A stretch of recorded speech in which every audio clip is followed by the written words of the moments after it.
did I say that right? ABCCM? Right, As well. ABCCM. That's correct. I've been on their property board for a couple years now, volunteering. They are actually one of the, if not the largest nonprofits in the area, and I just think the work they do is great. They've got a lot of different facilities around town. The free medical and dental clinic they've got on Livingston that services the community.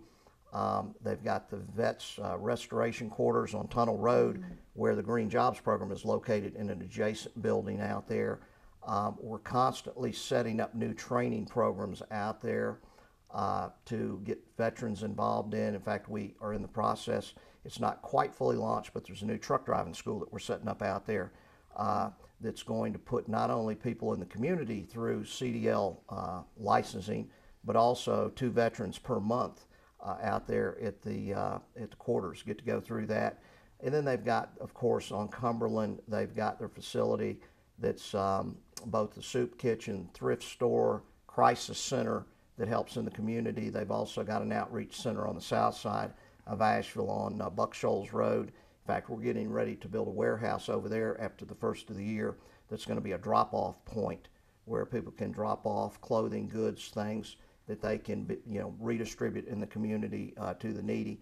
So I just love working with them. It's been a very rewarding thing as a way of helping out the community. But of course, we also do other things in the community with other nonprofits, whether it's Habitat. There's a whole handful of great nonprofits that we work with.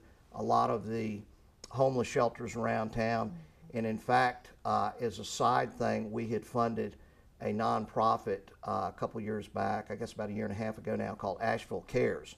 And basically all it does is just promote all of the other nonprofit charities in the area so that people do know how to volunteer or donate money to these charities to help the locals here.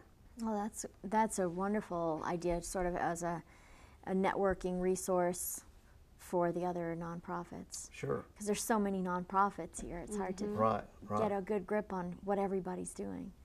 Wow. So when you will go out to film at ABCCM this next week, then do you have a particular group that you're working with? Is it all volunteers? Are you starting on a project from the ground level up, or is this a house that already exists that is being made to be more sustainable?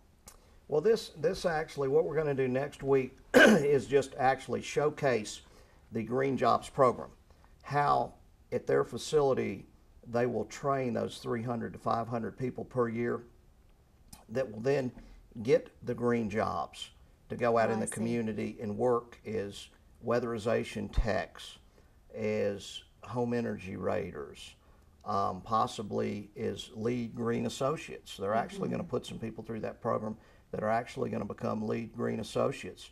So we're going to basically go to their training center where, once again, through this federal grant, they have grant money and they've hired full-time people as trainers that will then train locals in the community so that they can then go out and get good living wage jobs in the community. I see. So that's one aspect of your work. So it's not specifically, so some of your shows will be more specific about a house and house sustainability, and others like this sound like more of economic sustainability in the community around green.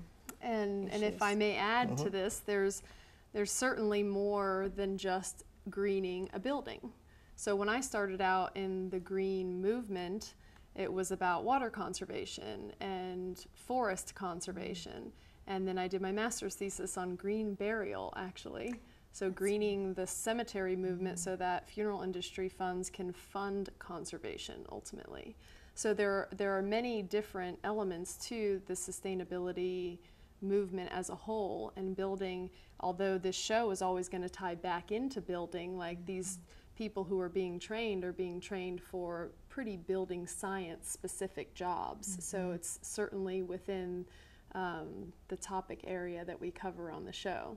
But it's taken a step back and looking at, well, what is the social impact and benefit of training middle-class workers to be able to do jobs that, not every middle-class worker right now knows how to upgrade insulation and make a home more sustainable in the sense of its energy envelope, or even testing, or knowing really anything about an energy envelope or energy rating. Right, those are unfamiliar terms to me, so this is good information that I think is really relevant to people who are either in the homeowner stage or looking to own homes. And even for people who rent homes, there are programs in the community that are that renters are just as eligible for energy upgrades, making modifications to their rental home. So not everything is geared toward homeowners, and I think that that's a really important aspect of community programs, because yes, it's a built environment, but not just the owners of the built environment live there. That's a really good point, too, that I hadn't considered. I know last week after the show we were talking, well, after our show and you come in the studio after us, we were talking about how in other countries they have a much higher standard of, in some countries they have a much higher standard of sustainability and environmental construction. Did I say that in the right way? How here it might be just a certification, but there it's pass or fail. Well, it's all cost-based. I mean, our energy resources are highly subsidized in this country, and in other countries, smaller countries, particularly Scandinavian countries, Germany, Norway, a lot of the countries in that neck of the woods, they don't subsidize their oil like we do. Not to get into a political conversation, but it has generated a movement out of survival. Things are so expensive. If you've ever been to Europe and tried to just fill up your tank with gas, if you're driving, I mean, it is just, you'd be floored at the price it costs. I mean, sometimes somewhere around double, if not more, depending on where you're in an outlying rural area or something. So for many decades now, Europeans have been challenged by heating their homes affordably. And so I think that, and recycling as well. I mean, you see, it's not just energy programs that relate to buildings, but it's also a lot of recycling programs that Europeans are further ahead. They also have smaller landmass too. We have this vast continent that is sometimes not the best for encouraging people that our resources really are limited. They're not believing that because they're seeing all of the resources that we seem to have around us. It's very interesting, this topic. It is, and water. I like to talk about water a lot because water is the number one thing that everybody needs to survive. And if you go to any third world country, any village, any place in the remote outback, on these mission trips that go there, that's the number one goal of most of the mission trips, is to figure out how to drill a well for those people so they can survive, flourish, prosper. And it's such a basic thing we just take for granted here, and we waste so much water in this country. It's incredible. And we talk about it on the show, how simple it is on a little weekend project. Take 20, 30 minutes to go through your house, replace your faucet aerators with low-flow aerators, replace your shower heads with low-flow heads, and retrofit your toilets to dual flush toilets. You can do all this stuff in about 30 minutes. Wow. Spend $50, $75, and the payback is phenomenal. And the numbers are huge. I ask people all the time because I love the stat. I said, what would you guess that a family of four, a typical family of four, how much water would you think that family uses in a year? How many gallons? And the number's about 100,000 gallons. And people are just floored. They always guess under. They always go, 10,000 gallons? And it's always off by like a factor of 10. But a typical family of four uses 100,000 gallons of water per year. And it takes a simple weekend project to cut that number in half, and for next to nothing. And I asked people, I said, why wouldn't you want to do that? You don't need all that water. If you're getting enough water on your body to wet you and to get the soap off, that's all you need, because the rest of it is just pouring on you and going down the drain. And it's not just the water and the energy to heat it up there. It's then the energy to clean that water up as it goes to the treatment plant and everything that happens along the way. So it's really a huge impact on the environment. Well, and it's such a shame that rain barrels aren't used more frequently. I mean, I know they're gaining popularity, but the idea of using city water or potable water for the landscape, well, it's chlorinated most of the time, so it's not good for the plants anyway. So harvesting some rainwater off your roof is a great idea, and using it for a garden bed. Your garden veggies will grow much better without the chlorine. So there's cisterns that, you know, are a bigger version of a rain barrel, and those can be used for toilet flushing and some other inside uses, but permitting can get in the way of that sometimes. Well, it's amazing to me how much there is to learn on this topic. So when do we watch? When is the show? When should I tune in? The show is every Saturday at 5 p.m.